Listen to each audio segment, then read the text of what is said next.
अस्सलाम वालेकुम जनाब। इस वक्त मैं बहुत एक बड़े शेफ़ के साथ खड़ा हूँ और इनकी मुख्तलिफ डिशेज़ हैं, बहुत मज़ेदार पकाते हैं। लाहौर के मेरे दोस्त, मैं लक्ष्मी चौक का रहने वाला हूँ, ये ग्वाल मंडी के रहने वाले हैं। इनका नाम है इरफान भट्ट और ये पकाते हैं नरगिसी कोफ्ते और करेले। बहुत मज़े, और भी डिशें हैं लेकिन इन दो डिशों के बारे में आज पूछूंगा। भट्ट साहब अपना पहले नंबर बता दें आप। मेरा नंबर है जी 6477079420।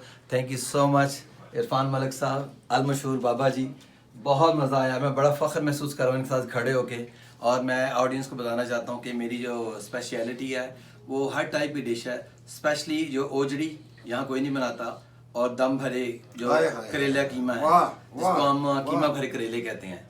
तो ज़रूर आप ट्राई कीजिएगा। Already told my number, so Baba ji please. और ये जनाब, ये जायका जो आपको लाहौर का मिलेगा, ख़ास लाहौर का जायका है, ग्वाल मंडी का, अनारकली का, अंदरून शहर का, फूड कोर्ट लाहौर का ये जायका आपको मिलेगा। भट्ट साहब थैंक यू वेरी मच, आपने अभी खाना खिलाया, बहुत बहुत शुक्रिया। बहुत मेहरबानी। नाजरीन, इनका नंबर इस पे है, एक बारी फिर दोहराइए।